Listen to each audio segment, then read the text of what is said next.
Poor little girl builds custom legs for a disabled millionaire disguised as a homeless man.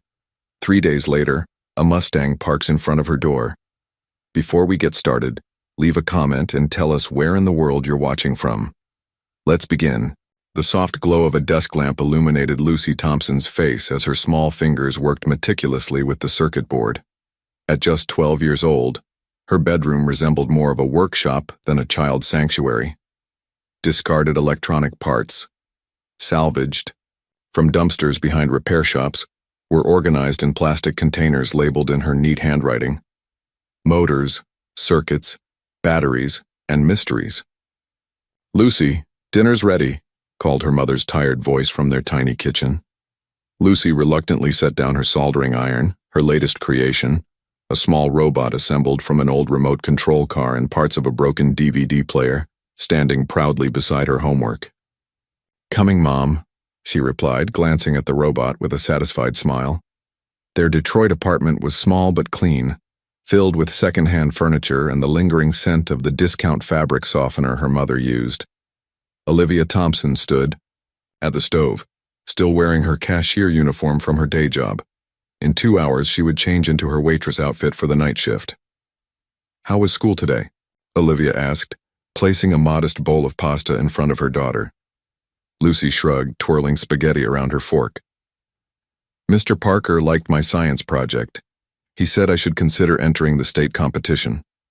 What Lucy didn't mention was how Amber Jenkins had laughed when she'd presented her solar-powered pencil sharpener to the class, or how she'd eaten lunch alone again in the corner of the cafeteria, sketching designs for a robotic arm while other kids traded snacks and secrets. Olivia's face brightened. "That's wonderful, honey. Your father would be so proud." The mention of her father made Lucy's chest tighten.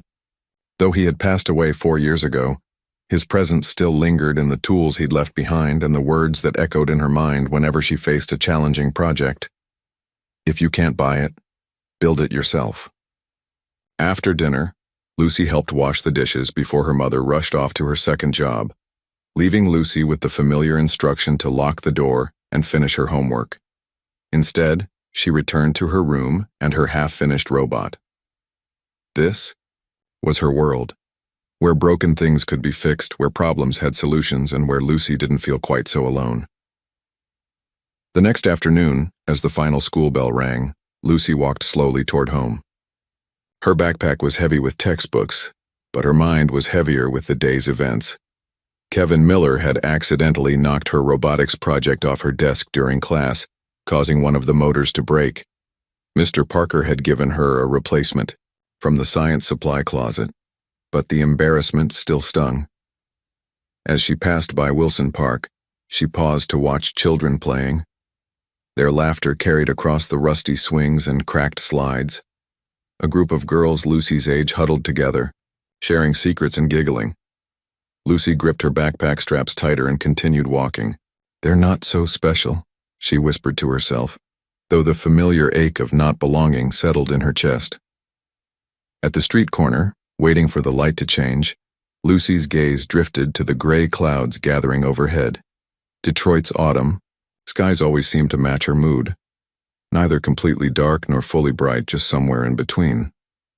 "One day," she promised herself as the light turned green, "one day I'll build something so amazing that everyone will see I'm not just the weird girl who likes robots."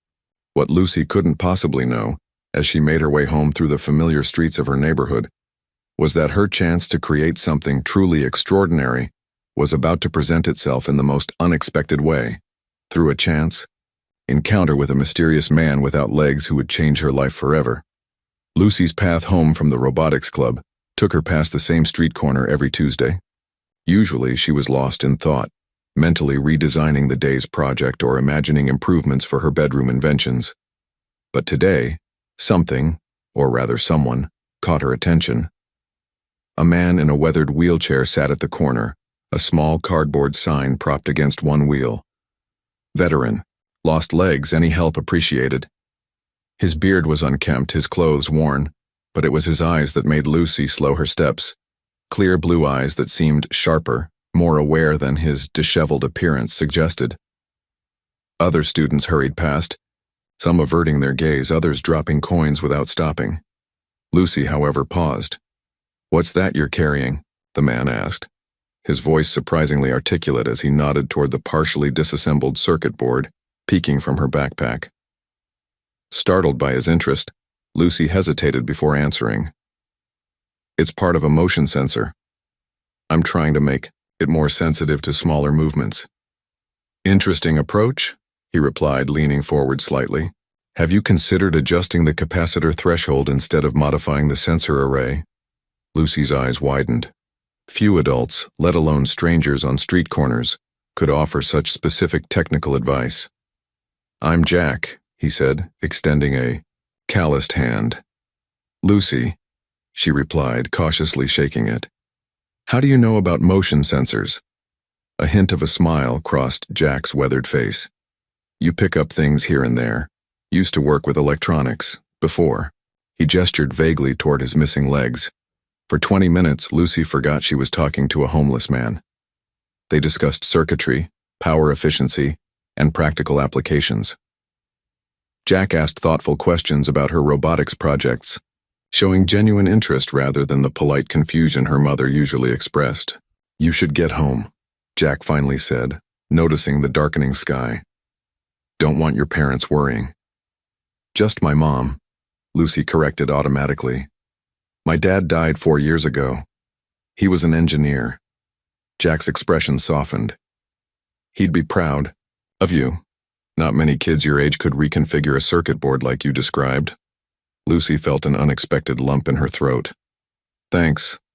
I'll see you around maybe." Walking home, Lucy couldn't stop thinking about Jack. His technical knowledge contradicted his circumstances, and his missing legs reminded her of a documentary she'd watched about advanced prosthetics. Sleek, responsive limbs that returned. Mobility to amputees. The price tag had been staggering. $50,000 to $100,000 per leg. As she entered their apartment, her mother called from the kitchen, "Lucy, how is robotics club?" But Lucy's mind was already racing with possibilities, sketching, mental diagrams, and calculating material requirements. She remembered her father's workshop mantra. "Every problem has a solution, you just haven't found it yet." "Fine," she answered distractedly. "Mom, do we have any spare motors from Dad's old projects?" That night, as rain pattered against her window, Lucy pulled out her notebook and began to draw. At the top of the page, she wrote a simple title: Project, New Legs for Jack. She had no idea that this small act of compassion would soon change not only Jack's life but her own, in ways she could never imagine. Lucy's desk lamp cast long shadows across her bedroom walls as she hunched over her laptop, scrolling through pages of technical specifications for prosthetic limbs. The prices made her stomach sink.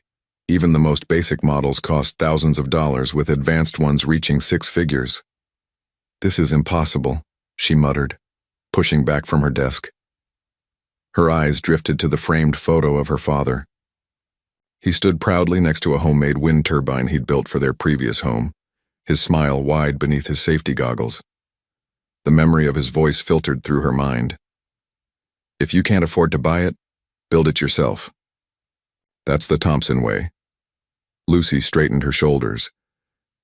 "The Thompson way," she whispered to herself. She pulled out her sketchbook and began to draw. Her initial designs were rough. Mechanical legs powered by recycled servo motors, with joints made from reinforced plastic. She considered materials she could salvage: old computer parts for the control systems, discarded appliances for motors, maybe even suspension components from junked bicycles. 3 hours and 12 pages of sketches later, Lucy finally fell asleep. At her desk, pencil still in hand. The next morning, Olivia found the drawings while gathering laundry. Concern creased her forehead as she examined the intricate diagrams labeled Prosthetic Prototype V1 and Jack's legs. When Lucy returned from school, her mother was waiting, sketches spread across the kitchen table. "Who's Jack?" Olivia asked, voice tight with worry. Lucy shifted uncomfortably. "He's a veteran. He lost his legs. He sits on the corner of Maple and 4th. "You're designing prosthetic legs for a homeless stranger?" Olivia's voice rose slightly. Lucy, honey, I know you want to help people, but He's really smart, Mom, Lucy interrupted. He knows about electronics and engineering. He helped me with my motion sensor project. And he doesn't have legs. Sweetheart, I understand you feel sorry for him, but professional engineers with millions in funding build prosthetics. You're 12. Lucy's chin lifted, a gesture so reminiscent of her father that Olivia's arguments faltered. Dad always said age doesn't determine ability. He said what matters is seeing problems clearly and having the courage to solve them. Lucy's voice grew passionate. I can do this, Mom. I know I can. Olivia sank into a chair. Even if you could, and I'm not saying you can, we can barely afford your school supplies. Where would you get the materials, the tools?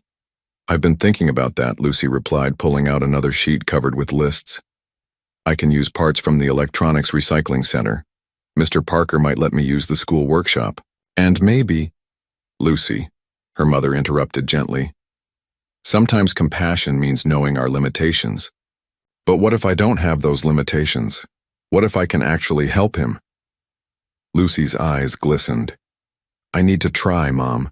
It feels important, like something I'm supposed to do. Olivia studied her daughter's determined face and recognized an expression she'd seen countless times on her late husband's features, that unmistakable look when a problem had captured his imagination completely. We'll talk about it more, she finally conceded. That night, Lucy dreamed of her father.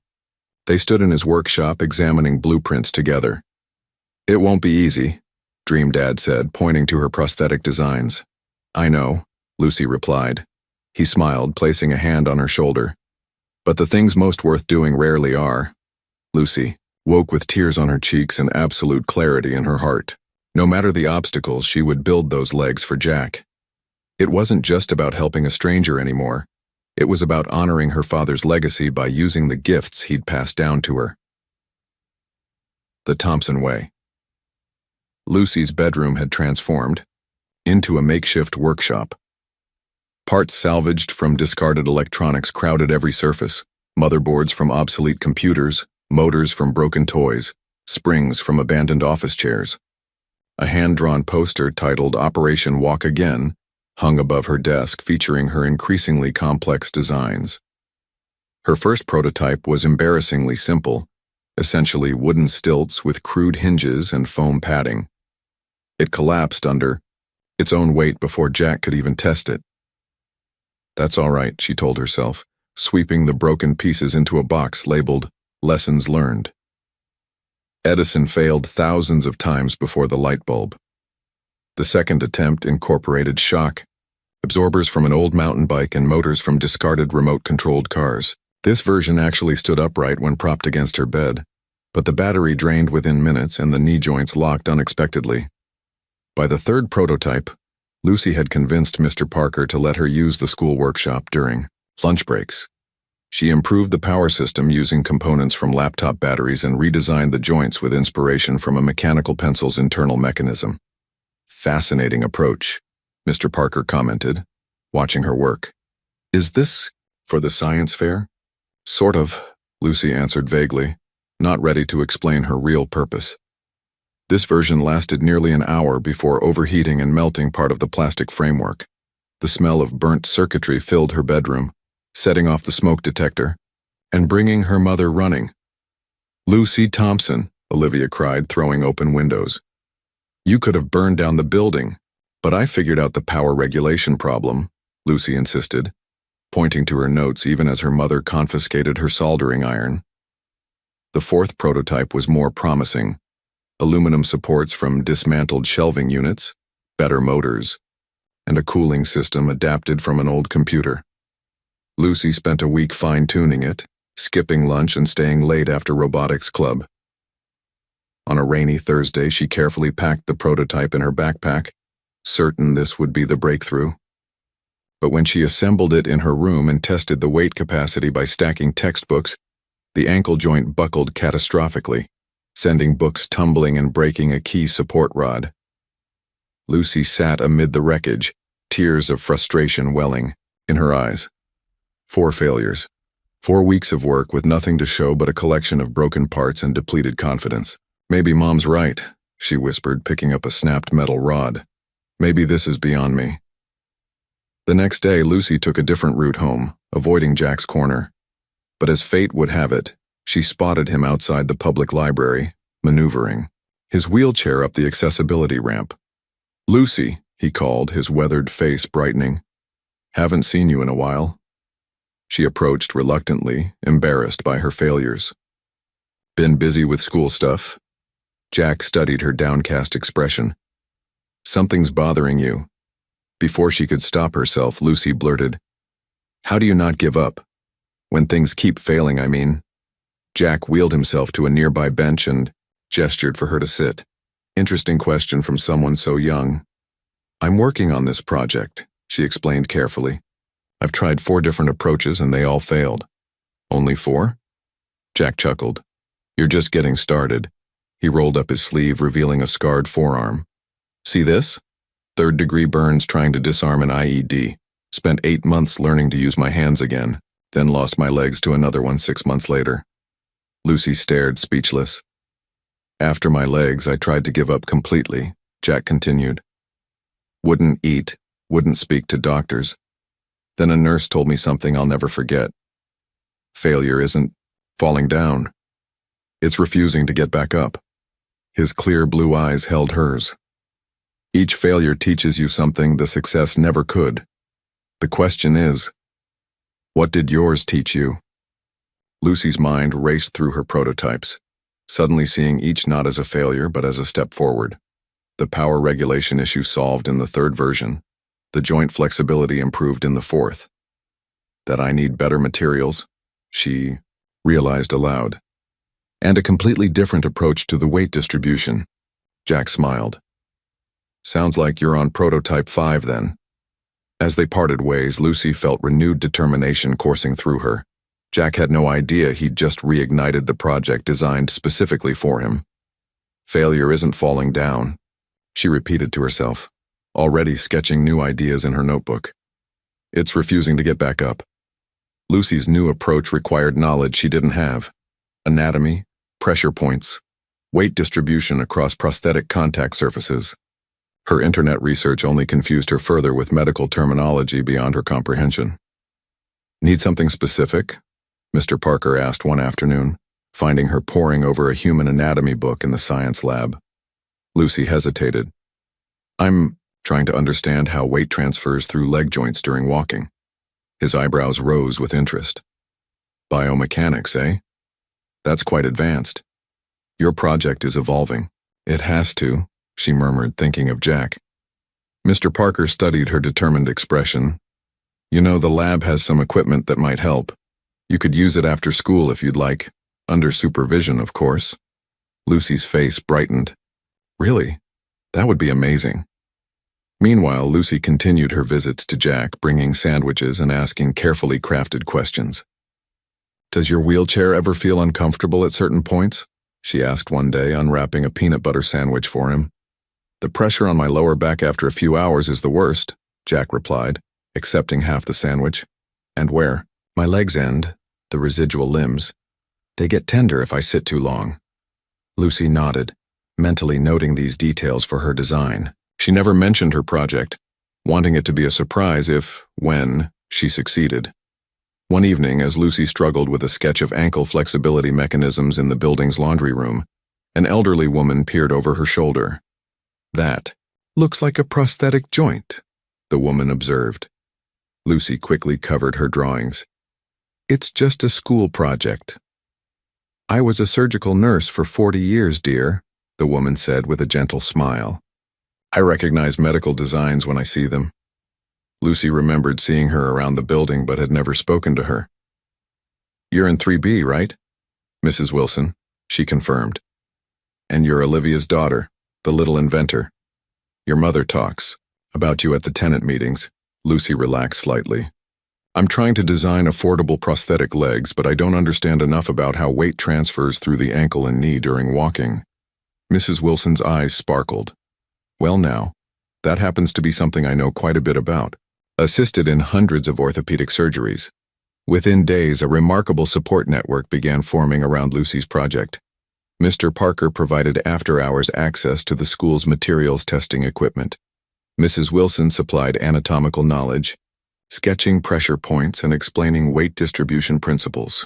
Even the owner of the local hardware store, intrigued by Lucy's specific questions about lightweight structural materials, began setting aside aluminum scraps and promising to call if anything useful came in. Lucy's bedroom wall now featured an improved design schematic incorporating everyone's input. The project was evolving from a child's well-intentioned effort into something with genuine potential. One evening, Olivia discovered Lucy and Mrs. Wilson at their kitchen table, surrounded by diagrams. "Mrs. Wilson is helping me understand tibial weight distribution," Lucy explained quickly. Olivia's expression softened as she recognized her daughter's project was attracting substantive support from knowledgeable adults. "Would you like some tea, Mrs. Wilson?" she offered, her initial reservations about the project beginning to fade. None of them, not Lucy, not Mr. Parker, not Mrs. Wilson, knew the full purpose of the various components they were helping design. Like assembling puzzle pieces without seeing the full picture, they were collectively creating something extraordinary. And none of them could possibly suspect the true identity of the man for whom all this effort was intended. For Lucy, each small breakthrough felt like a step toward fulfilling her promise to herself. But she would soon discover that the universe had placed her on this path for reasons far beyond what she could imagine, reasons that would expand her world in ways both wonderful and challenging. "Sometimes," Mrs. Wilson told her one afternoon as they tested joint flexibility, "the most important connections in life aren't the mechanical ones." Lucy nodded politely, focused on her measurements, not yet understanding the profound truth in those words. The field trip to Detroit Electronic Salvage wasn't Lucy's idea of excitement for most of her classmates, but for her, it was like Christmas morning. While other students complained about the smell of old circuit boards and discarded appliances, Lucy methodically explored every aisle, her eyes scanning for usable components. "Remember, you're looking for examples of sustainable recycling for your reports," Mr. Parker reminded the class, "not collecting items." Lucy nodded absently, already distracted by a pile of discarded office equipment. That's when she spotted it, partially hidden beneath broken monitors and tangled cables, the distinctive control unit of a high-end motorized wheelchair. Her heart raced as she carefully pulled it from the heap, revealing not just the control module but an intact motor system and pressure-sensitive padding. According to the manufacturer's label, this was a Maxwell X300, a $30,000 assistive device that had somehow ended up discarded. "Mr. Parker," she called, trying to keep the excitement from her voice, "I found something perfect for my recycling report." He examined her find. "Interesting choice, Lucy. These advanced wheelchairs have remarkable engineering. The battery system alone is worth studying." "Could I possibly take this particular piece for my project?" Lucy asked, holding her breath. After securing permission from both Mr. Parker and the facility manager, who seemed glad someone wanted the junk, Lucy could barely contain herself on the bus ride back. The Maxwell's components were far superior to anything she'd salvaged before. Precision motors designed specifically for smooth biomechanical movement, pressure sensors that could provide feedback to the user, and a control system that could handle complex commands. That evening, carefully disassembling the unit on newspaper spread across her bedroom floor, Lucy discovered something even more valuable. The wheelchair's manual contained detailed specifications about weight distribution, motor torque requirements, and human interface design principles. "This changes everything," she whispered, reverently turning pages filled with exactly the information she needed. For the next week, Lucy practically lived in the school workshop. Mr. Parker, impressed by her dedication to what he still believed was an ambitious science fair project, gave her unprecedented access. "Your hydraulic pressure system is ingenious," he commented one afternoon, watching her adapt the wheelchair's motor to her prosthetic design. "Using the printer's ink pump mechanism for fine control, that's thinking outside the box." Lucy beamed at the praise. I needed something with precision control that could handle variable pressure. You know, Mr. Parker said thoughtfully. The state engineering competition is accepting entries next month. With some refinement, this could be a serious contender. Lucy froze momentarily. She hadn't considered sharing her project publicly. It was for Jack, not for recognition. But the competition could provide resources she desperately needed. I'll think about it, she said carefully. That night, studying her latest prototype, now featuring the wheelchair's responsive knee joint mechanism and a custom-built ankle assembly using parts from an industrial printer, Lucy realized she was no longer working on a child's project. The legs standing before her, while still rough-looking, contained sophisticated engineering that actually worked. The nervous excitement that had been building inside her for weeks crescendoed as she tested the knee joint's response to different walking scenarios, when the joint automatically adjusted to simulate climbing stairs, exactly as it was designed to do. Tears welled in her eyes. "Dad, I wish you could see this," she whispered. For the first time since beginning the project, Lucy allowed herself to imagine Jack's face when he stood on his own 2 feet again. The prototype wasn't pretty, a patchwork of salvaged parts held together with bolts and industrial adhesive, but it functioned with remarkable precision.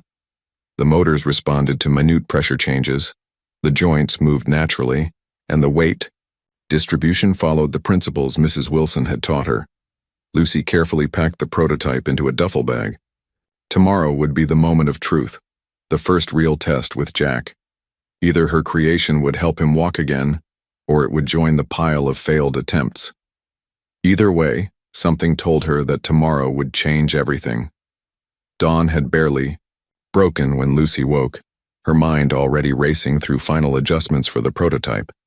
She'd arranged to meet Jack in an abandoned lot behind the school, private enough for the test, with flat ground and a chain-link fence he could hold for stability. After adding extra padding to the connection points and triple-checking the power systems, Lucy carefully packed the prosthetics into her father's old duffel bag. The legs were heavier than she'd hoped, but still manageable, approximately 12 pounds each. "Going to school early?" Olivia asked, surprised to see her daughter ready before 7 a.m. "Science project deadline," Lucy replied, not exactly lying. "Mrs. Wilson is meeting me to help." Indeed, the retired nurse had agreed to assist, bringing her medical expertise and a first aid kit just in case. Lucy had finally confided the true purpose of her project, and Mrs. Wilson, after initial concern, had become her most dedicated supporter. As Lucy arrived at the testing site, her stomach twisted with nerves. What if the legs failed? What if they hurt Jack somehow? What if all her work resulted in just another disappointment? Mrs. Wilson arrived moments later, her kind face calming Lucy's fears somewhat. "Remember, dear, even professional prosthetists require multiple fittings." Jack arrived last, maneuvering his wheelchair through the broken gate. He looked puzzled when he saw the duffel bag and Mrs. Wilson. "I have something to show you," Lucy said, her voice smaller than intended. "Actually, something I made for you." Jack's eyebrows rose. "For me?" With trembling hands, Lucy unzipped the duffel and carefully removed the prosthetic legs. Sunlight glinted off the aluminum supports and repurposed motors as she laid them on the blanket she'd spread out. Jack's expression transformed from confusion to astonishment. "Lucy, are these?" "I've been working on them since we met," she explained, hurriedly. "They're made from recycled parts, the motors from a discarded wheelchair, knee joints adapted from precision printing equipment. Mrs. Wilson helped with the anatomical design." Jack stared at the prosthetics, then at Lucy, speechless. "I know they don't look professional," she continued nervously, "but I've tested the weight capacity and joint responsiveness and they should work. If you want to try them." Jack's weathered face crumpled slightly, his clear blue eyes dampening. "Child, do you have any idea what you've done?" "We don't know if they work yet," Lucy cautioned. "That's not what I mean." Jack shook his head in wonder. "Most people walk past me every day without a second glance. You built me legs." Mrs. Wilson stepped forward professionally. "If you'd like to try them, I can assist with the fitting." I worked with amputee patients for many years. The next 30 minutes were intense focus as they worked together. Mrs. Wilson helped position the prosthetics against Jack's residual limbs, making small adjustments to the padding. Lucy explained the control system. Pressure at specific points would activate different movement patterns. Ready? Lucy asked finally, her heart pounding. Jack nodded, gripping the fence with white knuckles as he positioned himself upright. Mrs. Wilson stood nearby, ready to catch him if necessary. With a deep breath, Jack shifted his weight onto the prosthetics. The servos hummed softly, adjusting to the pressure. For a terrifying moment, the right knee wobbled dangerously, then stabilized. And Jack was, standing. It works, he whispered, disbelief painting his features. It actually works. Tentatively, he moved his right leg forward. The prosthetic responded smoothly, bending at the knee and ankle in a natural walking motion. The left followed. 1 step, 2 steps, 3. Lucy covered her mouth, tears streaming freely down her face as Jack took his first unassisted steps in what must have been years. Mrs. Wilson dabbed at her own eyes with a handkerchief. After 10 cautious steps, Jack turned somewhat awkwardly but successfully and walked back to them. His smile was radiant despite tears tracking through his beard.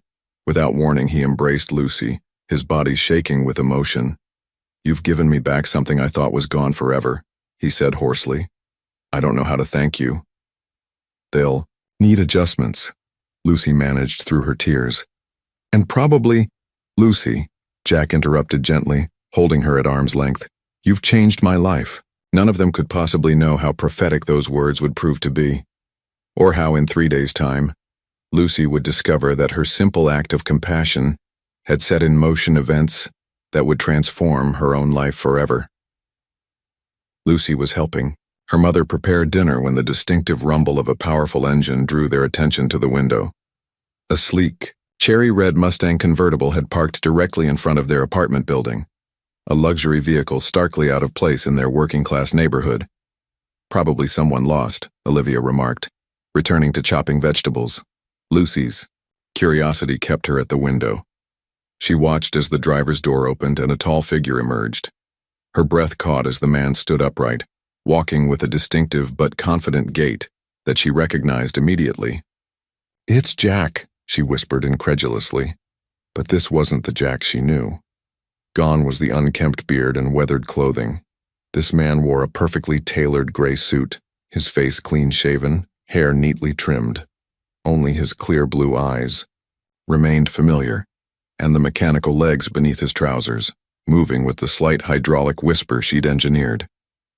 "Mom," Lucy called, her voice unsteady. "Someone's coming to see us." The doorbell rang moments later. When Olivia opened, the transformed Jack stood in their hallway, holding a sleek leather briefcase. "Good evening, Mrs. Thompson," he said with unexpected polish. "My name is Nathan Reed. I believe you know me through your daughter." Olivia looked bewildered. "I'm sorry, Mr. Reed. I don't think we've met." "Mom," Lucy stepped forward, her eyes fixed on the visitor. "It's Jack from the street corner." Nathan smiled apologetically. "May I come in? I owe you both an explanation." Stunned, Olivia gestured toward their small living room. Nathan moved with measured steps.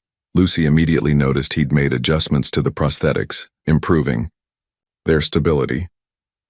"First," he said once they were seated, "I want to apologize for the deception. My name is indeed Nathan Reed, not Jack." He turned to Lucy. "Though everything I shared with you about losing my legs was true?" "I don't understand," Olivia said, her expression hardening protectively. "You've been lying to my daughter?" Nathan nodded solemnly. "In a manner of speaking, yes, I'm the CEO and founder of Reed Technologies." Lucy gasped. Even she recognized the name. Reed Technologies was a multi-billion-dollar company that manufactured advanced medical devices and military-grade communication systems. 3 years ago, I lost my legs in a helicopter accident while testing a new emergency response system, Nathan continued. The company's medical division developed cutting-edge prosthetics for me, $2 million custom legs that allowed me to continue running my company without anyone knowing of my disability. He leaned forward, his expression earnest. But something changed in me after the accident. I became disconnected from the real world.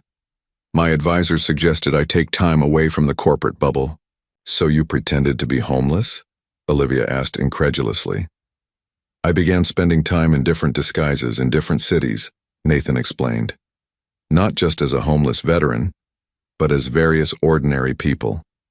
It started as a way to understand the markets we serve, but became something more profound, a test of human compassion. Who would notice me? Who would help? He turned to Lucy, his eyes filled with emotion.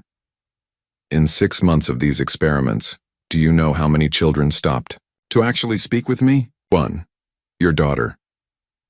Lucy sat frozen, trying to process this revelation. The man she'd built legs for was a billionaire who already had premium prosthetics? As if reading her thoughts, Nathan continued.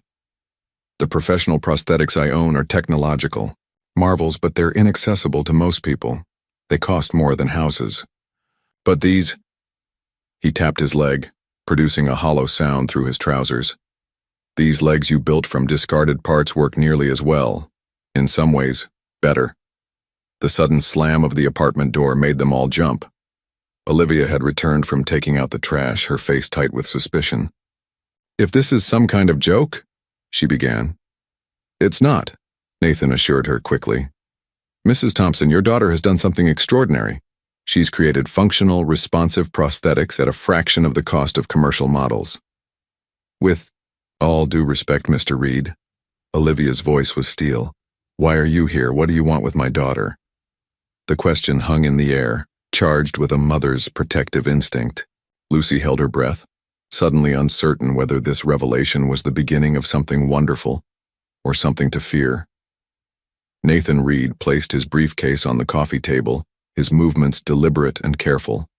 The prosthetic legs Lucy had built for him responded with barely audible mechanical whispers, a sound she recognized intimately after weeks of design work. Mrs. Thompson, Nathan began, his tone respectful. Your daughter has created something that could help thousands of people who can't afford conventional prosthetics. I'd like to make a proposal that would benefit Lucy, expand access to her innovation, and protect her intellectual property. Olivia moved closer to Lucy, her protective instinct palpable. She's 12 years old, Mr. Reed, which makes her accomplishment even more remarkable, he replied. The engineering principles she's applied intuitively would impress seasoned prosthetic designers. What she lacks in formal training, she makes up for with ingenuity. Lucy found her voice. You already have million-dollar legs. Why were you using mine? Nathan smiled. Scientific curiosity at first. I wanted to see how they compared. He rolled up his pant leg, revealing Lucy's creation, now polished and refined, but unmistakably her design. My team made some cosmetic improvements, but the core functionality is still yours. And here's what surprised us. They're more comfortable. Comfortable? Lucy echoed. My expensive prosthetics prioritize perfect biomechanical simulation and strength, which makes them heavy and rigid. Yours prioritize adaptability and user comfort. Nathan's expression grew thoughtful. When I showed them to my chief engineer, he couldn't believe they were built by a child from salvaged parts. He called them intuitive engineering, solving problems by understanding the human need rather than following conventional approaches. Olivia remained skeptical. What exactly are you proposing, Mr. Reed? Nathan opened his briefcase and removed several documents. First, a full scholarship to the Einstein Academy of Advanced Sciences, the premier school for young innovators. They accept only 20 students per year worldwide. Lucy's eyes widened. Everyone in STEM fields knew about Einstein Academy. It was where future pioneers learned directly from current innovators. Second, Nathan continued, Reed Technologies would like to fund the patenting of Lucy's prosthetic design and develop a production model that maintains her low-cost approach. Lucy would retain ownership of the intellectual property, with Reed providing manufacturing and distribution. He slid the documents toward them. Finally, I'd like to establish a research, grant in Lucy's name for affordable medical technology, which she could direct once she completes her education. Olivia scanned the paperwork, her brow furrowed. This is overwhelming. Why would you offer all this? Because I've spent billions developing medical technology that only the wealthy can afford, Nathan answered candidly. Lucy reminded me of what I'd forgotten, that innovation should serve humanity, not just those who can pay premium prices. He gestured toward his legs. My company's prosthetics cost $2 million. Lucy built these for approximately $450 using recycled components. They're not as durable or refined, but they work. Do you understand the implications? Millions of amputees worldwide go without prosthetics because of cost barriers. Lucy's approach could change that paradigm. Lucy's mind raced with possibilities. We could make them even better with proper materials, she mused almost to herself. The joint response could be smoother if we optimized the hydraulic system. Nathan smiled at her immediate focus on improvements rather than the opportunity itself. That's exactly why I believe in your potential, Lucy. Olivia set the documents down. This seems too good to be true, Mr. Reed. What's the catch? Do you get control of her invention? A fair question, he acknowledged. The agreement explicitly states that Lucy retains ownership. Reed Technologies would have manufacturing rights but cannot alter the fundamental low-cost approach without her approval. We would ensure the technology remains accessible to those who need it most. He leaned forward earnestly. Mrs. Thompson, I understand your skepticism. You're protecting your daughter from someone who appeared in your life under false pretenses. But I'm not here to exploit Lucy's talent. I'm here because I recognize it as something precious that should be nurtured. Olivia studied him intently. And if we decline? Then I thank you for your time and wish Lucy continued success, Nathan replied without hesitation. Though I would urge you to consult with a patent attorney regardless. Lucy's design should be protected, with or without Reed Technologies' involvement. An uncomfortable silence filled the small apartment as Olivia weighed the proposal. Lucy's gaze alternated between her mother's concerned face and Nathan's patient one. Mom, Lucy finally said, her voice quiet but determined. I want to do this, not for the scholarship or the money, but because I could help people like Jack, like Mr. Reed, who don't have access to expensive prosthetics. Olivia took Lucy's hand. Honey, this would change everything. You'd be leaving your school, your home. I know. Lucy nodded. But remember what Dad always said? Sometimes the scariest paths lead to the most beautiful destinations. Tears welled in Olivia's eyes at the mention of her late husband. He also said to read the fine print, she added with a watery smile.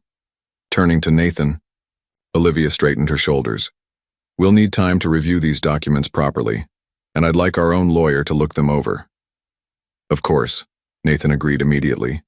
Take all the time you need, and please, use my attorney, at my expense but acting solely in your interests. They can explain the terms without bias toward Reed Technologies. He removed a business card from his wallet. This is my personal number. Call me with any questions day or night. As he stood to leave, Nathan extended his hand to Lucy. Regardless of your decision, I want to thank you, Lucy Thompson. Not just for these legs, but for reminding me why I became an engineer in the first place, to solve problems that matter. Lucy shook his hand, still processing the extraordinary turn her life had taken. Just weeks ago, she'd been a lonely girl tinkering with discarded electronics in her bedroom. Now, her invention might help people around the world. As Nathan walked toward the door, each step a testament to Lucy's creativity, he paused. One more thing. Those peanut butter sandwiches you brought me. Best I've ever had. After he left, Lucy and Olivia sat silently amid the documents that offered a new future. Outside their window, the red Mustang pulled away, its engine purring into the distance. What do you think, Mom? Lucy finally asked. Olivia wrapped an arm around her daughter's shoulders. I think your father would be incredibly proud of you, and a little terrified, just like I am. Together, they began reading the documents that would transform their lives, carefully examining each clause and condition, just as Lucy's father had taught them. The Einstein Academy of Advanced Sciences towered before them, a gleaming monument of glass and steel that seemed to reach toward the clouds. Lucy clutched her backpack straps tightly as she stood beside her mother, both of them momentarily frozen by the imposing entrance. "It looks like something from a science fiction movie," Olivia whispered. 3 weeks had passed in a whirlwind since Nathan Reed's proposal. After thorough review by independent lawyers, paid for by Nathan but loyal to the Thompsons, they had accepted the offer with minor modifications. Now, Lucy stood at the threshold of a world utterly different from the one she'd known in Detroit. "Thompson?" A woman with a tablet approached them. "I'm Dr. Winters, Director of Student Services. Welcome to Einstein Academy." Inside, the differences between this institution and Lucy's previous school became even more apparent. The hallways featured interactive displays of student projects. Laboratories filled with equipment Lucy had only seen in magazines gleamed behind glass walls. Young people from diverse backgrounds conversed animatedly about quantum computing and bioengineering as casually as other kids might discuss video games. "This will be your dormitory," Dr. Winters explained, showing them to a compact but modern room.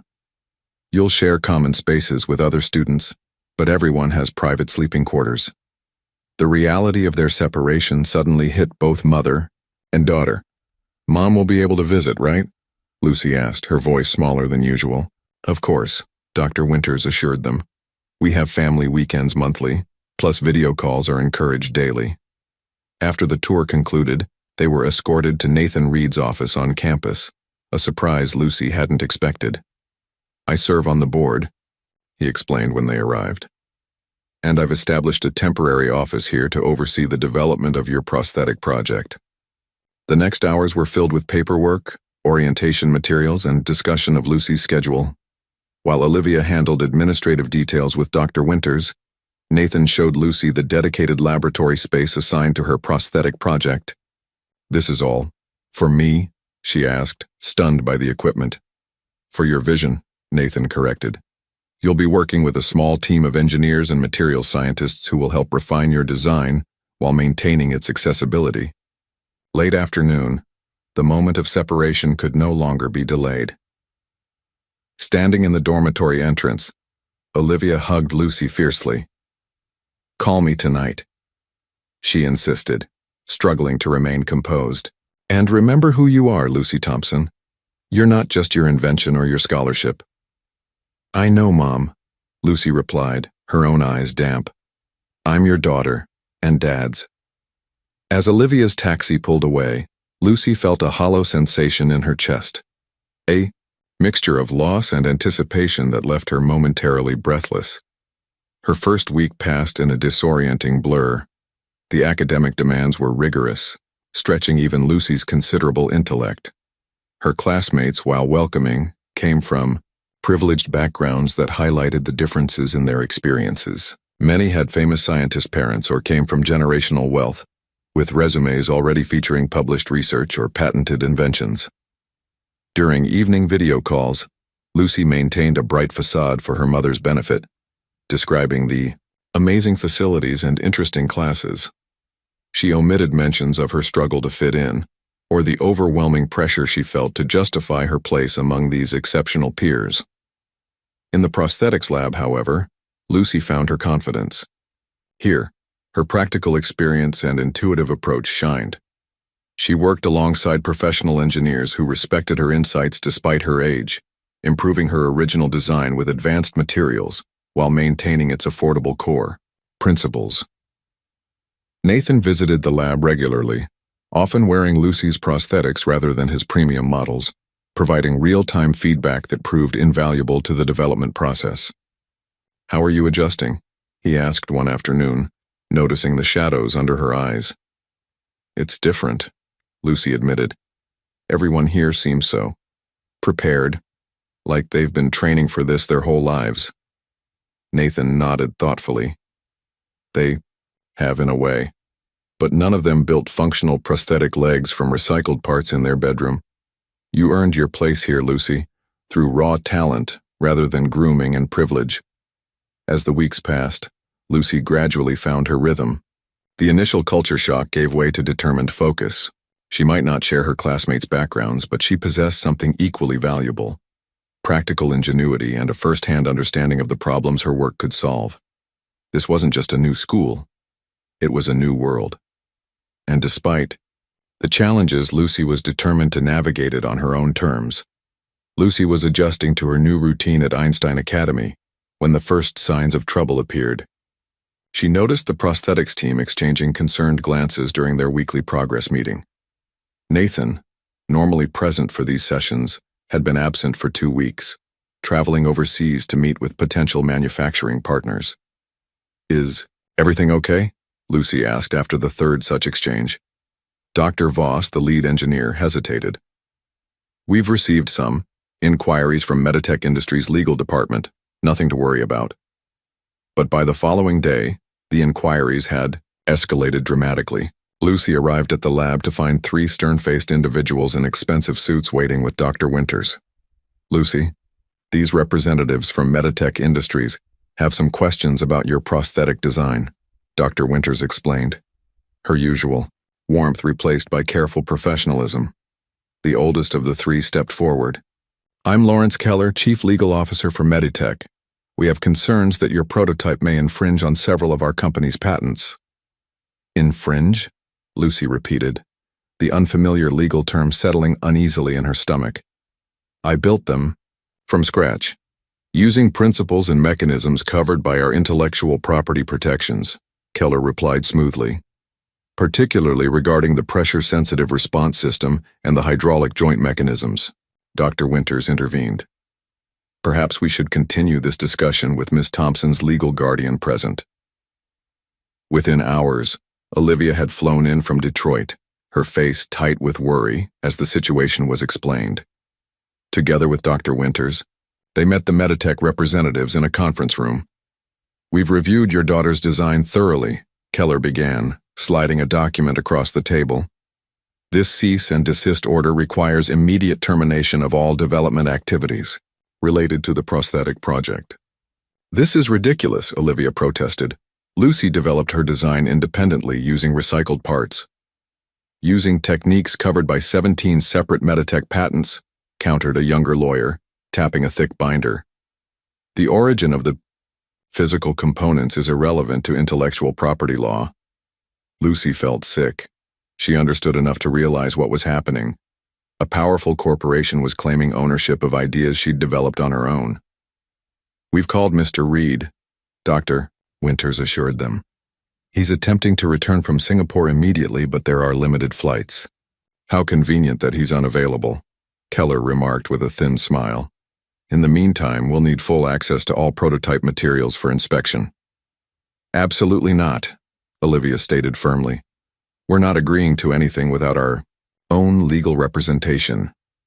Over the next 2 days, the situation deteriorated. Meditech escalated their threats, adding potential financial damages to their claims. The Academy's lawyers reviewed the case and delivered sobering news. Fighting Meditech would be expensive and protracted, with uncertain outcomes. Lucy's project lab was temporarily sealed pending legal resolution. Her classmates, initially supportive, began to distance themselves as rumors spread about potential lawsuits affecting the Academy. Alone in her dormitory room, Lucy finally broke down. "It's not fair," she sobbed to her mother during a video call. "They're not trying to help people, they just want to keep their expensive products from having competition."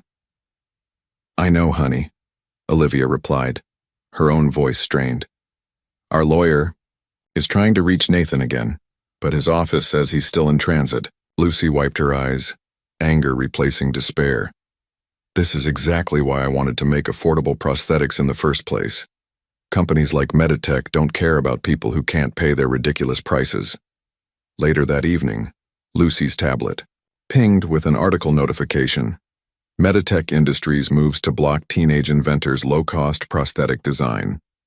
The story had leaked to the media, complete with quotes from Meditech representatives about protecting innovative intellectual property and maintaining safety standards. Desperation gnawed at her as she paced her small room. Everything was unraveling: her project, her scholarship, even her new beginning. Without the prosthetics project, would Nathan still support her education? Would the academy still want her? The unfairness burned in her chest. She hadn't stolen anything. She'd solved problems with whatever materials she could find, the way her father had taught her. How could someone claim ownership of ideas that had come from her own mind? As Lucy stared out her window at the darkening campus, one thought crystallized amid the turmoil. She wouldn't give up without a fight. Somehow she would find a way to defend her creation, not for herself, but for everyone who needed affordable prosthetics. The question was, how could a 12-year-old girl stand against a multinational corporation? The first sign that something unusual was happening came when Lucy arrived at breakfast the following morning. Instead of the awkward silence she'd grown accustomed to, students at neighboring tables nodded in acknowledgement. Some even offered encouraging smiles. "Have you seen this?" asked Kim, a 15-year-old quantum computing prodigy who had rarely spoken to Lucy before. She slid her tablet across the table, displaying a trending hashtag. "Let Lucy build." Bewildered, Lucy scrolled through hundreds of posts from engineers, disability advocates, and ordinary people supporting her fight against Meditech. The original news article had struck a nerve, portraying her as a young innovator being crushed by corporate greed. "Dr. Parker called the news desk," Kim explained. "Your former science teacher? He gave them the full backstory, how you built the original prosthetics to help someone you thought was homeless." Before Lucy could respond, her tablet chimed with a video call request from an unexpected source, Mr. Parker himself. "Lucy." His familiar face appeared on screen. "Sorry for the media attention, but someone needed to tell your story properly." "You did this?" Lucy asked, stunned. Mr. Parker nodded. "Meditech tried to control the narrative. I couldn't let that stand." His expression turned serious. "Listen, I've reached out to the Detroit Science Educators Association. They're organizing a letter-writing campaign contesting Meditech's claims. You inspired a lot of people here, Lucy." Throughout the day, the momentum grew. Lucy received a message from Mrs. Wilson saying the Senior Citizens Technology Club, which Lucy hadn't known existed, was organizing a social media awareness campaign. "We may be old," Mrs. Wilson wrote, "but we know how to make noise." By afternoon, several Einstein Academy students had formed a Free Innovation Defense Committee, analyzing Meditech's patent claims and identifying potential weaknesses. 3 engineering professors joined them, offering expertise and asking pointed questions about whether the patents truly covered Lucy's specific implementation. "Meditech's claims focus on their custom materials," explained Professor Yamamoto during an impromptu strategy session. "But Lucy's design uses entirely different components. The function may be similar, but the mechanism is unique." Meanwhile, in ways Lucy couldn't have anticipated, her story had captured public imagination. A journalist tracked down and interviewed Jake Murphy, the wheelchair recycling center manager who had allowed Lucy to take the components that became the foundation of her breakthrough. His emotional account of the determined young girl further humanized the story. By evening, the Academy switchboard was overwhelmed with calls offering support. Scientific American requested an interview. 3 patent attorneys offered pro bono representation. Even competitors of Meditech began subtly signaling support, sensing an opportunity to position themselves as champions of innovation. Most significantly, a global community of makers, hobbyists, and engineers who created open-source designs had discovered Lucy's case. Within hours, they began crowdsourcing designs based on publicly available descriptions of her work, creating variations that explicitly avoided Meditech's patent claims. "They can't sue everyone," explained a senior student who moderated a popular engineering forum. "Open source development creates a legal hydra. Cut off one head, 2 more appear." Olivia watched these developments with mixed emotions. Pride in the support her daughter had inspired, but concern about the escalating situation. "This is bigger than we are now," she told Lucy during a private moment. "Are you sure you want to continue?" Lucy thought about Jack Nathan wearing her prosthetics, about the millions who couldn't afford Meditech's expensive options, and about her father's belief that innovation should help people. "I'm sure," she replied, her voice steadier than it had been in days. "But I wish Nathan were here." As if summoned by her words, Lucy's tablet chimed with a breaking news alert. Reed Technologies CEO returns from Asia, promises full support for young inventor. For the first time since Meditech's threats began, Lucy felt a genuine smile form. The battle wasn't over. In fact, it was just beginning. But she was no longer fighting alone. Sometimes the most powerful innovation wasn't a technology at all, but the community that formed around a shared vision. Nathan Reed's corporate jet touched down at 6:43 a.m., and by 9 he was striding into Einstein Academy's main conference room, where Lucy, Olivia, and a team of lawyers waited. Despite his transcontinental flight, he appeared immaculately dressed and fully alert. "I apologize for my absence during this critical time," he began, taking a seat beside Lucy. "But I believe it may have worked to our advantage." Lucy studied his face, noticing something unexpected, a hint of satisfaction beneath his concerned expression. "You don't seem worried," she observed. "Concerned, yes. Worried, no." Nathan turned to address the room. "Before we proceed, I'd like to speak with Lucy and Mrs. Thompson privately." Once alone, Nathan's demeanor shifted subtly. "Lucy, I owe you an explanation. The Meditech situation, it wasn't entirely unexpected." Olivia tensed. "What does that mean?" "It means," Nathan said carefully, "that I anticipated this response when we began developing Lucy's prosthetics commercially. Meditech has a history of aggressive patent enforcement to maintain their market dominance." Lucy's eyes widened as understanding dawned. "You knew they would come after me?" "I suspected they might," Nathan admitted. "What I didn't anticipate was being unavailable when it happened. My Singapore meetings were scheduled months ago, but the timing of Meditech's challenge was, unfortunately, coincidental." "So this was some kind of test?" Olivia asked, her voice sharp with indignation. "Not of Lucy," Nathan clarified quickly. "Of the concept itself. I needed to know if her innovation could withstand real-world challenges, including legal ones. Every breakthrough that threatens the status quo faces resistance."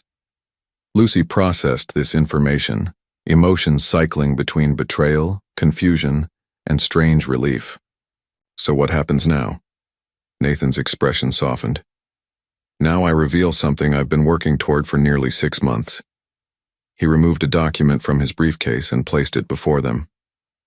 3 days after our first meeting, after Lucy gave me those remarkable prosthetics, I began the process of acquiring Meditech Industries. Stunned silence filled the room. "The acquisition was finalized last week in Singapore," Nathan continued. "Meditech is now a subsidiary of Reed Technologies. Their legal team doesn't know yet. They've been operating under previous management's directives." Lucy struggled to comprehend the magnitude of what she was hearing. "You bought an entire company because of my project?" "Not entirely." Nathan smiled. "Meditech has valuable assets and talent. But yes, their patent portfolio was a primary motivation. I wanted to ensure those patents would never be used to block accessible medical innovations." Again, Olivia looked skeptical. "That must have cost a significant amount," Nathan acknowledged. "But sometimes the most important investments aren't the ones that show immediate returns. Your daughter reminded me of that." Lucy's initial relief was quickly replaced by indignation. "Why didn't you tell us this was your plan? Do you know how scared I've been, how this affected my mom?" Nathan's confidence faltered. "I didn't want to create false expectations if the acquisition failed, and frankly, I needed to see how the project would fare under pressure." He leaned forward earnestly. "Lucy, innovation isn't just about creating something new. It's about navigating the obstacles that inevitably arise. The way this community mobilized around your work proves its significance beyond any technical merit." Olivia placed a protective hand on Lucy's shoulder. "That doesn't justify putting a child through this stress." "You're right," Nathan conceded. I underestimated the personal toll, and for that, I apologize sincerely. Lucy remained quiet, processing everything. Finally, she asked, "What happens to my design now?" "That," Nathan said, "is entirely your decision. As promised from the beginning, you retain ownership of the intellectual property. Now, with Meditech's patents under friendly control, you face no legal barriers to development." He opened his tablet, displaying a global map with glowing points. While this controversy unfolded, something remarkable happened. Engineers worldwide began adapting your concept for local needs, using bamboo in Southeast Asia, repurposed automotive parts in Brazil. They're calling it Lucy's Legacy, a movement toward accessible prosthetic design. The magnitude of what had transpired finally hit Lucy. What had begun as one girl's desire to help a homeless man had catalyzed a global reimagining of prosthetic accessibility. "I still think you should have told us," she said firmly. Nathan nodded. "Fair criticism. Partnership requires transparency, another lesson I'm still learning." As they prepared to rejoin the others with this startling news, Lucy realized that while Nathan had tested her innovation's resilience, she had unintentionally tested something equally valuable: the power of a simple idea to unite people across boundaries of age, background, and geography. Perhaps that was the most significant innovation of all. 1 year after the Meditech controversy, Lucy stood on the dusty courtyard of a rural medical clinic in southern India, shielding her eyes against the bright morning sun. Around her, a group of children played an enthusiastic game of soccer, their laughter filling the air. What made this ordinary scene extraordinary was that 6 of the children wore prosthetic legs based on Lucy's design. They call them Thompson legs here, explained Dr. Prisha Mehta, the clinic's director. Though the local engineers have modified your original design quite ingeniously. Lucy watched as a boy about 10 years old executed a perfect kick, his prosthetic responding with the fluid motion she had strived to achieve in her earliest prototypes. The local version used bamboo for structural support instead of aluminum, and incorporated salvaged motorcycle parts for joint mechanisms, adaptations that made the prosthetics even more affordable and repairable using locally available materials. "How many have you fitted so far?" Olivia asked, standing beside her daughter. The past year had been transformative for her as well. She'd left her multiple jobs to become the operations director of the newly established Lucy Thompson Foundation. 43. "In this district alone," Dr. Mehta replied with pride. "And we've trained technicians from 3 neighboring regions. The open source model means knowledge spreads quickly," Nathan Reed observed from a short distance away, intentionally letting Lucy take center stage. Though he provided resources and organizational structure through Reed Technologies, he had been careful to ensure Lucy remained the face and heart of the project. Today he wore the newest iteration of Lucy's prosthetics, version 5.3, which he continued to use despite having access to more advanced options. The Foundation's approach had been revolutionary in its simplicity. Rather than manufacturing centralized products for global distribution, they created detailed, adaptable designs and taught local engineers to build them using whatever materials were readily available. This strategy bypassed import regulations, reduced costs, and created sustainable knowledge in communities that needed it most. As Lucy walked through the clinic, she marveled at how far her idea had traveled from her bedroom workshop in Detroit. 12 countries now had active programs implementing variations of her design. The Foundation had established 3 regional training centers, in India, Kenya, and Colombia, where engineers learned the core principles before adapting them to local conditions. "Lucy, Lucy," a small voice interrupted her thoughts. A 7-year-old girl with bright eyes and an even brighter smile approached her, walking confidently on prosthetic legs decorated with colorful painted patterns. Dr. Mehta translated as the child spoke rapidly in her native Tamil. "She says you gave her wings on her feet. Before she could not attend school because the journey was too difficult. Now she walks 3 kilometers each day." Lucy knelt to meet the girl's eyes, words failing her as the full impact of her work became tangible in this single interaction. The girl surprised her with a tight hug, whispering something else. "She says, Dr. Mehta translated with a smile.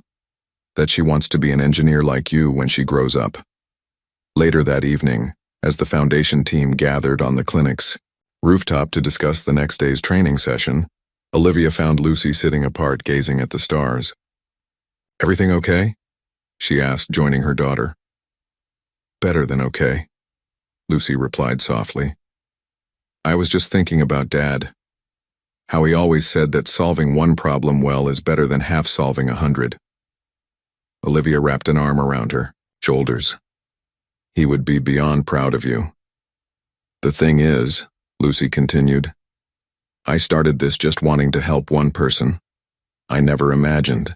Her voice trailed off as she gestured toward the village, where lives were being transformed by technology that had begun in her Detroit bedroom. "That's how the biggest changes often start," Nathan commented, joining them with 2 cups of chai, tea. "Not with grand ambitions, but with the simple desire to solve a problem directly in front of you." As they discussed future plans, expanding to Vietnam next month, improving the training curriculum, developing a specialized pediatric version, Lucy realized that the true innovation hadn't been technological at all. It had been a shift in perspective, seeing possibility where others saw limitations, finding abundance in what had been discarded, and recognizing that the most sophisticated solution isn't always the most effective one. To Lucy Thompson, Nathan Sue raised his cup in a toast, who taught a billionaire how to walk again, in more ways than one. Lucy smiled, accepting the acknowledgement but knowing that her journey was far from complete. This was merely the beginning of a legacy that would continue to grow, one step at a time. The Lucy Thompson Center for Accessible Innovation stood as an architectural metaphor for its mission, beautiful yet practical, impressive without being intimidating. Sunlight streamed through the wide windows, illuminating the main hall where a crowd had gathered for the dedication ceremony. At 14, Lucy still felt strange seeing her name on the building. 2 years had passed since that fateful encounter with a man without legs on a Detroit street corner. In that time, her life had transformed completely, yet certain essential things remained unchanged. Her practical approach to problem solving, her dedication to accessibility, and the values her parents had instilled. "Ready?" Olivia asked, straightening the collar of Lucy's blazer. No longer working multiple jobs to make ends meet, Olivia now directed the Foundation's educational initiatives, helping identify young innovators from underprivileged backgrounds. Lucy nodded, taking a deep breath as they walked onto the stage where Nathan Reed waited at the podium. He stood tall and confident, using the original prosthetics Lucy had built, now maintained as his heritage pair, though significantly refined from their initial design. 2 years ago, Nathan began, his voice carrying across the hushed audience, a 12-year-old girl looked beyond my disguise and saw not just a man in need, but a problem she could solve. That moment of compassion sparked something remarkable. He gestured to the multimedia display behind him, showing time-lapse footage of the Thompson prosthetics evolution, from Lucy's bedroom prototype to the current global initiative that had helped over 8,000 people across 17 countries. Today, we dedicate this center not just as a research facility, but as a commitment to a philosophy. That innovation should serve humanity, not just those who can afford premium solutions. As Nathan continued, Lucy surveyed the audience. The front rows held familiar faces.